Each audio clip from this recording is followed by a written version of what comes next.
Presente, profesor. Muchas gracias, Elizabeth Elizabeth. Peralta. Muchas gracias. Continuamos entonces con nuestra exposición.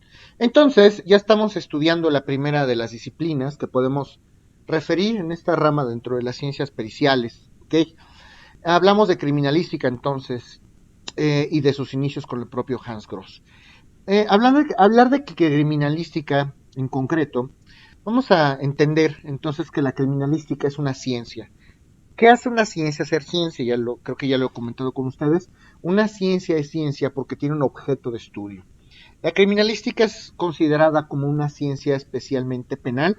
Les comento, ya les había dicho, como algunos autores dicen que sí, hay algunos que dicen que no, pero en esencia sí se ha clasificado como una ciencia penal y nos va a ayudar, sirve justamente para determinar la veracidad de aquellos indicios que podemos encontrar en el lugar de los hechos a través de un proceso de evaluación técnico-científico. Esto es importante. Nosotros, entonces, si queremos trabajar la criminalística, podemos entender, por supuesto, que es una ciencia porque tiene un objeto de estudio. Y esta criminalística nos va a ayudar a determinar qué tan ciertos son o no los indicios que podemos encontrar en un lugar en un momento dado. Y para determinar la certeza de estos indicios, tenemos que hacer un proceso de evaluación, una evaluación técnico-científica. Tenemos que hacer una evaluación técnico-científica. Todos los materiales, todos los objetos, todos los bienes que podemos encontrar en un momento dado, que hayan o que se presumen que hayan sido utilizados como móviles para cometer algún acto delictivo, tendrán que ser analizados a la luz de la criminalística. Y gracias a la criminalística vamos a poder entender si esos objetos o si esos bienes pudieran ser ciertos o no, pueden ser verdaderos o no. Ojo con lo que acabo de decir, acabo de utilizar una palabra, la palabra indicio. Esto, repito, lo tuvieron que haber visto en criminología, epistemología. ¿Por qué se habla de indicios en criminalística? Porque encontrar un objeto, porque encontrar un bien material, porque encontrar un elemento, una mancha, un raspón, un casquillo de bala, eso significa que hablamos de un indicio, hablamos de un vestigio. Un indicio va a ser un indicador para hacernos llegar a la verdad. Hagan ustedes de cuenta que dejan un rasgo, como el cuento este de Hansel y Gretel, dejan ustedes un camino de moronas, como dejaba el niño este, un camino de moronas para enseñarle o para mostrar el camino a una persona que siguiera ese camino donde él quisiera llegar, ¿no? Prácticamente los indicios son lo mismo, son pedazos del rompecabezas. Si yo me voy a encontrar elementos en una escena del crimen, todos esos son indicios, son indicadores que me van a conducir hacia la verdad. ¿Qué verdad es la que quiero sustentar? Esta es la veracidad que yo quiero acreditar a través de la criminalística. Entonces, vamos a analizar si esos indicios son verdaderos o no. Porque también es cierto, hablando de esto, pues hay criminales que trabajan también, que pueden llegar a fabricar indicios. Hay que analizarlo. Y eso se analiza en el laboratorio. Entonces, hablar de criminalística significa hablar de una ciencia que nos va a ayudar a determinar o a desencriptar si estos indicios o estos indicadores nos pueden resultar factibles, pueden resultar verdaderos o no. Y eso el criminalístico lo va a hacer a través de una evaluación técnico-científica. Todos los materiales que pudieron encontrarse en la escena del crimen tienen que ser analizados desde el punto de vista científico. Entonces, el objetivo que persigue la criminalística es precisamente señalar, identificar, personalizar todos estos indicios. ¿Cuál será el grado o la relevancia que tendrá un objeto en un momento dado en una escena del crimen? Un indicio podrán existir, perdón, indicios más eficaces o que produzca mayor convicción que otros. Un cuerpo mismo sin vida puede ser un indicio, un rasguño, una mancha en la pared, cualquier situación, eh, alguna algún objeto quemado, lo que sea que suceda, todos son indicadores que nos van a hacer como criminalísticos, que nos van a hacer posible conducirnos hacia la verdad, ¿ok? ¿Hasta aquí alguien tiene alguna duda de lo que estoy comentando? Por ahora no, profesor. Ok. Del mismo modo, tenemos que entender. que además el criminalístico, al ser un ser humano, pues puede llegar a tener una interpretación subjetiva. Por eso es que tratamos de utilizar un método, concretamente un método científico. Me gustaría que leyeran mucho este libro que les comento de Roberto Carlos Martínez Aldaraca, porque plantea varios supuestos en torno a los sucesos o al lugar del crimen. Nosotros de ninguna manera podemos retrotraer el tiempo. Eso físicamente y lógicamente pudiera ser imposible. No podemos retrasar el tiempo para ver cómo sucedió la película en el pasado. Ni tampoco podemos hablar de la escena del crimen como fue anteriormente. Dice Roberto Carlos Ramírez Aldaraca que la acepción correcta o el término correcto es una representación de hechos. Como no podemos retrotraer las cosas, si el jarrón se rompió no podemos volver a provocar que esté completo. Lo que podemos hacer es, a través de las evidencias, poder explicarle al juez cómo se rompió el jarrón, cómo fue el golpe que rompió el jarrón y cómo era el jarrón antes de romperse. Eso sí lo podemos hacer a través de una representación de hechos, pero no podemos hablar de una escena retrotraída del crimen. Eso físicamente es imposible. Además, como todos los criminalísticos son seres humanos, las interpretaciones que cada criminalístico le dé a un acontecimiento pueden ser subjetivas. Algunos pueden dejarse llevar, otros no. Otros pueden ser objetivos, otros pueden darle mayor importancia a algunos acontecimientos que otros. Significa entonces que en el futuro esta labor de la criminalística puede ser relevada por mecanismos o medios electrónicos, posiblemente, todavía no lo sabemos.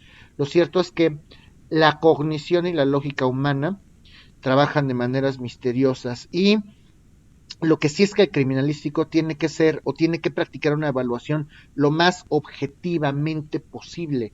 Entonces, tiene que cerciorarse una y otra vez, tiene que corroborarse conforme a las reglas de la lógica y por supuesto que tiene que apoyarse, y es muy válido, tendrá que apoyarse en otras disciplinas, en otras áreas del conocimiento para poder establecer con certeza qué es lo que le va a plantear al juez en un momento dado, cuál es la relativa de hechos que va a explicar. Cuando ocurre un crimen, entonces, lo primero que tenemos que hacer, y ya lo hemos comentado, es acudir ante las autoridades investigadoras, que en un momento dado hablamos de la Fiscalía, del Ministerio Público, y lo primero que va a hacer el Ministerio Público, si es que quiere investigar bien las cosas, es tomar el teléfono y hablar a servicios periciales. Esto es lo primero que tendría que suceder. El Ministerio Público, como responsable de una investigación a través de una carpeta de investigación, justamente lo primero que tiene que hacer es involucrarse con el tema y señalar cuáles son los profesionistas correctos para llevar a cabo esta investigación. Que por supuesto que hablamos de un criminalístico. Seguramente lo primero que tendría que hacer un Ministerio Público es apoyarse en una especial en la criminalística para saber cómo investigar. Ahora, tristemente, no sé si alguien haya tenido oportunidad de litigar, de trabajar una carpeta de investigación. Tristemente, ¿ustedes saben cuántos ministerios públicos acuden a un criminalístico? ¿Alguien ha visto alguna carpeta de investigación donde el MP le hable a un criminalístico? No, profesor. No, profesor. Nunca, nunca. Mejor es más fácil pagarle un cursito de criminalística al MP para ver cómo entiende las cosas. Pero no tendría que ser así. Esa es una de las fallas inminentes que se estudian en un tema de criminología que se llama la reacción social institucional. Esa es una de las soluciones que tenemos que proponer, soluciones en las que tenemos que trabajar. Si ustedes llegan, por favor, a esta instancia, si ustedes llegan como criminólogos a ser oídos en un foro, por favor propongan esto. Esa es una de las soluciones y esa es una de las razones por virtud de las cuales nuestras autoridades competentes no hacen las cosas bien, no están acudiendo. Yo no sé si sea por presupuesto, por flojera, porque creen que ya se la saben, no sé por qué, pero tendrían que llamarle a la persona correcta y eso no está pasando. Ustedes son los que van a poder marcar esta pauta en el ejercicio profesional. Es lo primero que tendría que ser. Pero sí, cuando hay un crimen aparatoso, a lo mejor en la escena del crimen sí va a llegar un perito en fotografía, sí va a llegar un perito en dactiloscopía, pero díganme ustedes en un proceso penal, y también tengo pendiente por ahí subirles algún video, díganme ustedes cuando se entrevista a un criminalístico. Se entrevista el Ministerio Público, que es la parte acusadora, pues sí, habla, expone, cual si fuese un abogado, pero la labor de nosotros como abogados es investigar, o es saber el derecho, o es ambas cosas. Póngase en el papel de los abogados acusadores, de los fiscales. Tendríamos que dividir funciones o no. Entonces, se supone que el Ministerio Público tendría que trabajar, tendría que tener su equipo de trabajo y tendría que involucrarse directamente en la escena del crimen. En Norteamérica, como hemos comentado, pues las cosas se asumen bastante diferentes y a la luz de esta rama de la criminalística se ha estudiado o han concluido los grandes criminalísticos que tenemos que trabajar a través de fases para que el criminalístico trabaje bien en la escena del crimen. ¿Qué tendría que hacer el criminalístico en principio? Lo primero que tiene que hacer el criminalístico cuando llega a la escena del crimen es preservar el área para no contaminar. Lo primero que tenemos que hacer es acordonar el área. A ver, aquí no me puede pasar. Todo está siendo analizado, todo es objeto de análisis por parte de los peritos o por parte de los especialistas en la materia. Y preservar el área significa justamente, pues, justamente evitar que se contamine la escena del crimen. Segundo, tiene que haber una observación del lugar de los hechos. Observación del lugar de los hechos. Hablamos de la observación del lugar de los hechos, estamos entendiendo que vamos a trabajar desde el punto de vista científico. Eso quiere decir, y ya sugiere un segundo paso. Si hablamos de una serie de pasos para poder investigar o para poder llegar a una conclusión, ya podemos hablar de un método científico. Después tenemos que hablar de una fijación del lugar. Ahorita les voy a explicar más a fondo cada una de ellas. Después hablamos de una cuarta etapa que se refiere a la colección de indicios. Aquí podemos hacer algunos levantamientos, los podemos resguardar en algunos empaques, les ponemos algún sello de seguridad, les ponemos alguna etiqueta. Finalmente, podemos hablar, todos estos indicios que recolectamos en la escena del crimen, los vamos a suministrar o los vamos a llevar al laboratorio. El laboratorio justamente va a ser el lugar de trabajo, porque además el criminalístico tiene varios campos para poder estudiar, para poder emitir sus conclusiones. El criminalístico lo que tiene que hacer es trabajar en el laboratorio, pero va a trabajar en el laboratorio después de haber analizado la escena del crimen. Para que el criminalístico pueda obtener una conclusión adecuada, conforme a la ciencia, tiene que analizar la escena del crimen y tiene que obtener o recabar evidencias y después trabajar en el laboratorio. Hablar, por ejemplo, de una preservación del área significa que todos los hallazgos que vamos a recabar son importantes o no. Significa que vamos a categorizar conforme a las leyes de la criminalística todas las evidencias que podemos llegar a encontrar en la escena del crimen. Entonces, ¿qué pudiera ser relevante en un hecho de tránsito? ¿Qué pudiera ser relevante en un homicidio, en una violación? ¿Qué pudiera ser relevante en, no lo sé, en una escena donde hay una riña, ¿no? Por decir algo, o en un escenario, en una violencia familiar, en un determinado suceso. El criminalístico tiene que preservar y tiene que recabar todos aquellos indicios que estime pertinentes de acuerdo a su experiencia y además también tiene que entender qué tipo de hecho, qué tipo de suceso, qué tipo de delito o de conducta delictiva se está persiguiendo. A ver, esto a todas luces es un homicidio, es un asesinato. ¿Qué va a ser relevante para el Ministerio Público? ¿Qué prueba le va a servir al Ministerio Público para acreditar que efectivamente alguien privó de la vida a otra persona con toda la intención o con el carácter de doloso este homicidio? ¿Hasta aquí tienen alguna duda, jóvenes, o no? No, está muy bien explicado, profesor, gracias. Ok. En un segundo momento vamos a trabajar a través de la observación del lugar o del lugar de los hechos. ¿Cómo lo hacen los criminalísticos? Se supone que tendríamos que hacer una inspección ocular, un reconocimiento visual, justamente de este lugar donde ocurrió el crimen en principio. Tenemos que atender preponderantemente el lugar y tenemos que establecer una ruta, un acceso para poder analizar este lugar o esta escena de crimen. Tenemos que establecer una hipótesis como criminalísticos, tenemos que localizar los indicios, tenemos que pensar en las necesidades de los agresores, tenemos que ponernos en el lugar, en los zapatos del agresor y tenemos que hacer empatía con la víctima. Eso es lo que hace el buen criminalístico. Esencialmente, tienen que ser empáticos. Ya sabemos que las cosas no sabemos cómo pasaron, pero conforme ustedes vayan haciendo un reconocimiento visual, ustedes pueden voltear a la derecha y ver una mancha de sangre. Ustedes pueden ver un cadáver colocado de cabeza. Ustedes pueden ver un casquillo o pueden haber rasguños solo en la mano derecha y no la izquierda. Y ustedes ya se empiezan como criminalísticos a imaginar una escena del crimen.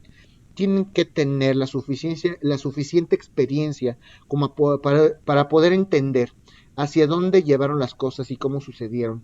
Tienen que plantearse una hipótesis. Yo creo que las cosas empezaron aquí y se paran del lado derecho. Aquí hubo un forcejeo, porque si aquí hubo un forcejeo significa que aquí cayó la víctima y se dio un golpe en la cabeza y de eso es esta mancha. Esta mancha es sangre, sí. A ver, perito de medicina forense, checa el cerebelo de la víctima, del occiso. Ah, sí hay. Ok, aquí hay rasguños. Justamente del lado derecho, justamente donde se sustenta un arma de fuego. O era zurdo el agresor o no era zurdo. Y entonces ustedes van imaginando conforme a la experiencia, cómo es que pudieron darse estos sucesos. Claro que como criminalísticos, y eso lo vamos a platicar a continuación, ustedes van a gozar de un cúmulo de instrumentos que si bien es cierto que no los expertos en la materia, no el biólogo, no el químico, no el médico, pueden llegar a tener, como como dicen los propios autores, en el maletín del criminalístico deben de existir un cúmulo de instrumentos que ustedes deben de conocer, lamparitas famosas. Hay algunas luces infrarrojas que permiten eh, analizar o permiten visualizarnos si hubo rastros de sangre o no en el lugar de los hechos. Creo que ustedes han visto eso, ¿no? Esto sí es conocido, esto sí es posible científicamente hablando.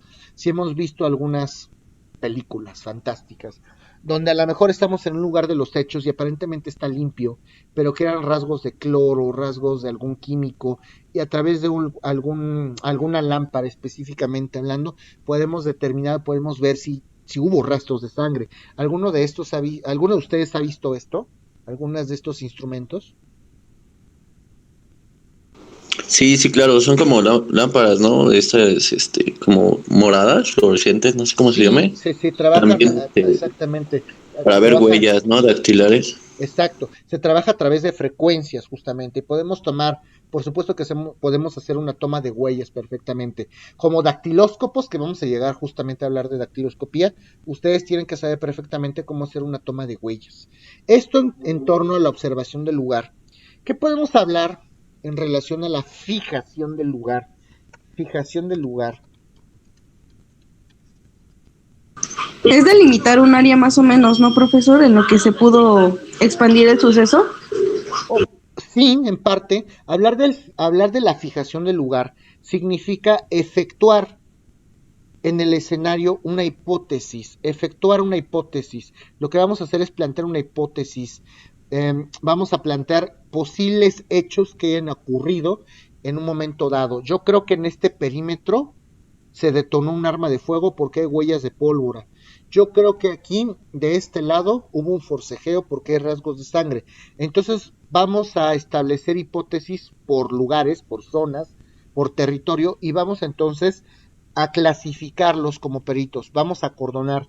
Y a veces hasta lo hacen con gises. Por eso es que a veces se marca con gis el lugar donde aparentemente falleció una persona. Lo que están haciendo hoy los peritos es fijar el lugar. Marcamos con un gis el lugar y el espacio que ocupó el cadáver, porque lo que estamos haciendo es fijar, aquí murió la persona, eso es claro. Vamos a fijar este lugar porque aquí hubo una detonación de arma de fuego. Vamos a establecer por territorio o vamos a clasificar lugares específicamente hablando para asumir que ocurrió un acontecimiento o un hecho específicamente en esta parte del lugar de los hechos. ¿Sí me explico o no?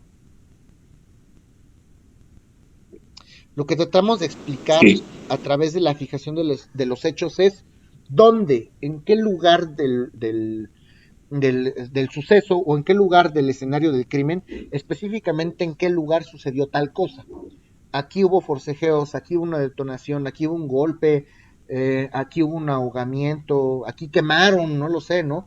Y para poder delimitar o fijar el lugar o para poder clasificar determinados sucesos, podemos apoyarnos de algunas disciplinas escritas, como la propia fotografía forense, como la propia planimetría forense. Hablar de planimetría forense significa hacer un esquema, un mapa del lugar de los hechos. Podemos hacer una descripción escrita, incluso podemos hacer un análisis, podemos emitirlo en un informe en un momento dado, podemos tomar moldes de las dentaduras en un momento dado para el reconocimiento de alguna persona. ¿Queda claro lo que es la fijación del lugar? Sí, profesor. Claro que sí. Sí, Ok, claro, gracias. bueno. Después nos vamos a dedicar como criminalísticos a hacer una colección de indicios. Vamos a recopilar, vamos a hacer un levantamiento de todos aquellos indicios que pueden llevarnos a la verdad. Un conjunto de indicios, en voz de Roberto Carlos Martínez Aldaraca, un conjunto de indicios pueden constituir una evidencia. Indicios pudiera ser igual a evidencia. Si nosotros vemos un arma de fuego por un lado, si tenemos rastros de pólvora, cada uno es un indicio, ¿eh?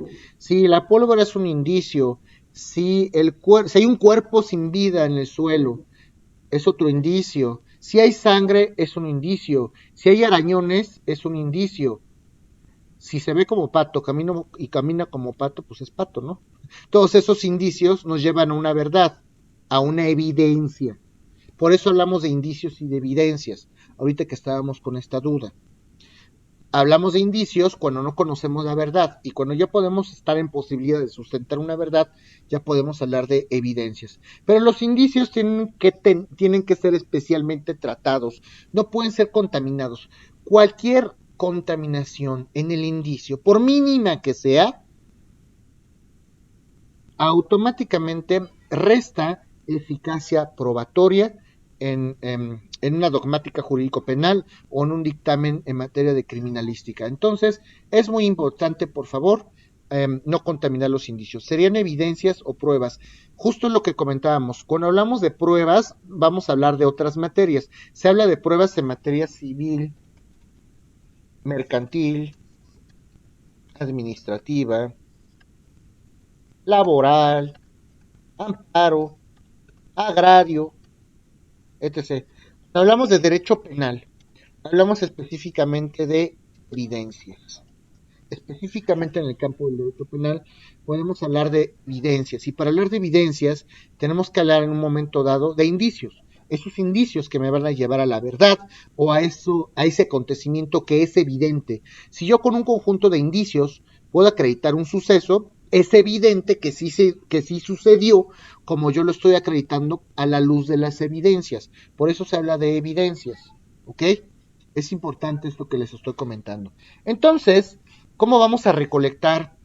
Con mucho cuidado, hay que trabajar con instrumentos, hay que trabajar con guantes, no hay que más bien hay que tener cuidado en lo que pisamos, hay que hacer un reconocimiento visual y ver qué hay, ¿no? Si yo me encuentro, por ejemplo, un rastro de sangre, pues tengo que ser muy cuidadoso al momento de hacer la toma de pruebas. Si hay insectos, los etnólogos, por ejemplo, pueden establecer qué tipo de fauna, eso también es importante. Si ustedes encuentran un cadáver y ya encuentran fauna, o sea, insectos y bichos y gusanos en el cadáver, dependiendo del tipo de fauna, moscas, por ejemplo, larvas, ustedes pueden determinar y saber cuánto tiempo lleva fallecido el occiso. ¿Sí me voy dando a entender o no? ¿Hasta aquí lo Sí, entendí? profesor. Gracias. Ok. Estos indicios tienen que ser debidamente embalados hay que hacer un embalaje adecuado y hay que etiquetarlos para que podamos trabajarlos adecuadamente en el laboratorio. Y hay técnicas específicamente establecidas en criminalística para poder hacer un embalaje y un etiquetamiento correcto, porque si resulta que en el laboratorio van a ser otros criminalísticos u otros expertos los que trabajan esas evidencias, tienen que saber qué es lo que están analizando. Esta es la muestra de sangre del occiso, esta es la muestra de sangre a lo mejor del agresor, ¿no? Y no hay que contaminar, eso sí lo recalco mucho, mucho cuidado con contaminar los indicios. Así, contaminando los indicios, o una de dos, o se pueden meter en un problema ustedes, o si ustedes no son criminalísticos o no son autoridades investigadoras, ¿qué creen ustedes que pase en una escena del crimen donde ustedes son familiares y de repente sus huellas digitales están en el arma, en la pistola, en la granada? ¿Qué creen que pase? Pues Nos toman como sospechosos, ¿no? claro, véngase lo obscurito, vamos a platicar qué está pasando aquí, ¿no? No contaminen indicios, jamás, ni los propios criminalísticos, ¿ok? ¿Existe algún protocolo de actuación para estos efectos? Por supuesto que hay un protocolo. Yo les estoy enseñando de manera general los principios básicos de la criminalística. Por eso les estoy enseñando ahorita cuáles son los pasos, pero claro que hay un protocolo a seguir. Eso lo aprenden justamente en criminalística. Les estoy tratando de explicar, grosso modo o en términos generales, cuál sería justamente ese protocolo. Hay que trabajar con guantes, hay que trabajar con brochas especiales, hay que trabajar, por ejemplo, la toma de sangre, llevan probetas especiales, etcétera. El cadáver tiene que ser transportado de manera específica, con ciertos protocolos. Por supuesto que hay protocolos que se supone que son estrictamente atendidos, pero vale la pena entender si lo son o no. Ok. Finalmente, lo que tenemos que hacer es suministrar estos indicios al laboratorio. Tenemos que llevar estos indicios al laboratorio en un quinto momento. Y los científicos, los criminalísticos, los especialistas, los peritos, lo que van a hacer es analizar estos restos biológicos, químicos, físicos, microscópicos, a través, ahora sí, también de un procedimiento o de un proceso técnico, empírico o científico, obviamente a través del microscopio y a través de todos aquellos métodos que cada perito, cada disciplina tenga en particular, van a poder anotar sus conclusiones derivadas de estas evidencias materiales o de estos indicios materiales y que se hayan coleccionado del propio lugar de los hechos. Ahora bien, hay algunos autores que sustentan que hay diferencias entre el lugar de los hechos, el lugar del hallazgo y el escenario del crimen. Les hago la diferencia. Una cosa es hablar del lugar de los hechos, otra cosa es hablar del lugar del hallazgo y otra cosa es hablar del escenario del crimen. Son cosas totalmente diferentes. El lugar de los hechos se llama propiamente así. Al lugar, se llama justamente así, al lugar donde se nombra o al lugar donde se encuentra propiamente o donde desarrolló o donde ocurrió propiamente el acto ilícito. ¿Dónde ocurrió el acto ilícito? Ese es el lugar de los hechos. Lugar del hallazgo.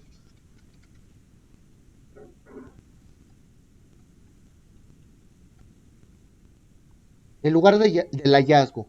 Hablar del lugar del hallazgo significa hablar del lugar donde fue encontrada la víctima.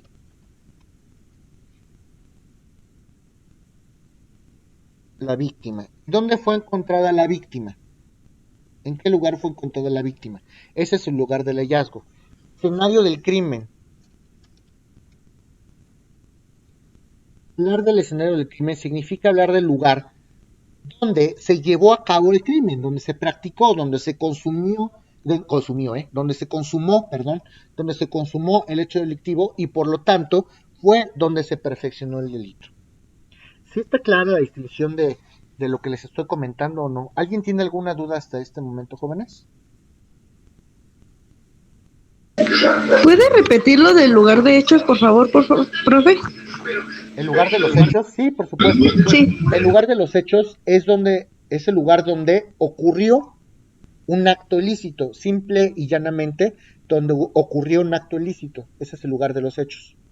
¿Dónde ocurrió un acto ilícito? Gracias. El escenario del crimen es donde se practicó propiamente y se perfeccionó el delito. Podemos decir que una oficina puede ser el lugar de los hechos. Una oficina es el lugar de los hechos, ¿ok? Y el escenario del crimen, concretamente este despacho o este privado, fue donde se practicó el fraude y se perfeccionó el delito. ¿Sí me explico? Sí, profe. Y obviamente el lugar del hallazgo, si ustedes encuentran un cuerpo del delito, y a hablar del cuerpo del delito puede ser encontrar un cadáver o encontrar justamente el cuerpo del delito de violación o alguna cuestión de otra naturaleza. ¿Sí está claro o no, jóvenes? ¿Hasta aquí tienen alguna duda? Todo bien, profesor. Sin dudas, gracias. Entonces, como ejemplo, ahorita se podría ponderar lo que ocurrió en Nuevo León, en el motel, sería el escenario del crimen. En el motel sería el escenario del crimen, justamente donde se perfeccionó y donde se consumó el delito. Fue en el motel, pero ¿qué pasó en el motel? ¿El homicidio o la violación? Eso es lo que se está El indagando, ¿no? ¿Sí? Porque también Aparentemente, es que eso es lo que tenemos que determinar, porque a lo mejor en el motel lo que ocurrió fue una violación y un homicidio, a lo mejor también, o a lo mejor el homicidio ocurrió después y murió por ahogamiento, no lo sabemos, ¿no? Pudiera ser, digo, hablando en términos generales. Si se consumó el delito, si se perpetró en el motel, ese es el escenario del crimen, eso es correcto. Y el lugar de los hechos vendría siendo la fiesta donde salieron. ¿Dónde ocurrió el acto ilícito? Ven, te lo voy a comentar así. A ver, vamos a retrotraernos. Hablando del motel. El motel es un lugar donde hay muchos cuartos, estamos de acuerdo. Podemos asumir, contrario sensu, creo que me retrotraigo en lo que digo. Podemos entender que el motel en términos generales puede ser el lugar de los hechos, ¿no? El motel, ¿en qué motel? En el motel 4 estrellas de lo que sea, ¿no? Concretamente en la habitación 508 es donde ocurrieron los hechos, ese es el escenario del crimen, ahí se perfeccionó el delito. ¿Ya me expliqué o no? Sí, ya va como que de lo más grande en Lo específico, general, ¿no? lo particular, claro. Ok, sí. Así es. Y en la cisterna es el lugar del hallazgo. Exactamente, es correcto. Profesor, Sí, Elizabeth Peralta. adelante. En cuanto a la pregunta que hace Roberto Carlos, esa información la encontramos en el Protocolo Nacional de Actuación, creo, en el de primer respondiente. ¿Es pregunta o me estás preguntando? Le pregunto porque nosotros la estábamos analizando en nuestra asignatura y ahí es donde viene lo que es el lugar del hallazgo, el lugar de intervención, lugar de los hechos. Entonces, Sí, mi pregunta por supuesto que y esta diferenciación parte de creo que todas estas ciencias criminalísticas en principio son derivadas de investigaciones policiales que se hicieron en un momento dado. Son investigaciones que se hicieron de manera informal y poco a poco cobran fuerza, poco a poco se formalizan estos métodos y estas técnicas de investigación hasta crear un protocolo. Y obviamente un cúmulo de expertos consultos los en algunas obras para que ustedes puedan decir de qué se trata, qué diferencia existe. sí, profesor, gracias. Sí, muchas gracias. ¿Alguien tiene alguna otra duda en torno al lugar de los hechos? Cierra el micrófono. Muchas gracias. ¿Alguien tiene alguna otra duda, jóvenes? En torno a esto del lugar de los hechos, lugar del hallazgo y escenario del crimen. No, Lee, muchísimas gracias por la especificación. Así queda más claro con este ejemplo que estamos viviendo. Okay. Muchas gracias, profesor. Claro que sí. En la próxima sesión, que será, espero contar con la gran mayoría, ya sé que algunos trabajan. Si no, vean el video. Vamos a platicar en la próxima sesión de algunas reglas básicas de la investigación criminal en el campo de la criminología. criminalística. ¿Qué pasó? ¿Quién lo hizo? ¿Cómo sucedió? ¿Cuándo sucedió? ¿Dónde sucedió? ¿Con qué sucedió? ¿Por qué sucedió? Fíjese cuántas preguntas hay que responder en torno a esto de la criminalística. Vamos a hablar de estas reglas, como dicen ustedes, en torno al protocolo, en torno a la actividad que se ha documentado de los criminalísticos, y ya nos estaremos platicando en las próximas sesiones. Mucho les voy a pedir, por favor, muchachos, que también revisen esto de la actividad prototípica. Ya como saben, como lo dije al principio de la sesión, ya se documentó que pasamos la actividad al 11 de mayo por obvias razones. Sé que no se conocen todos, conózcanse, no les digo que sean muy amigos, o poco o mucho, si quieren sí, pero trabajen y retroalimentense en equipos, que ese es el objeto principal de la actividad que les encomendamos. Agradeceré que pueden hacer un buen trabajo, y si tienen cualquier tipo de duda, pues como saben, estoy a sus órdenes, ¿ok? Bueno. Gracias, profesor. Sí. Elizabeth Peralta, ¿puedo compartir el protocolo en el grupo claro que de sí. WhatsApp? Con mucho gusto, Okay. Claro que sí, Elizabeth. Muchas gracias. Bueno, ¿alguna otra duda, muchachos? No, profesor. Doctor, muchas gracias. Ok. Agradezco mucho su atención y nos vemos entonces en la próxima sesión. Gracias. Hasta luego, profe. Hasta Gracias, luego. que tengan buen día. Hasta luego. Gracias, Lee, que tenga muy buena tarde. Igualmente.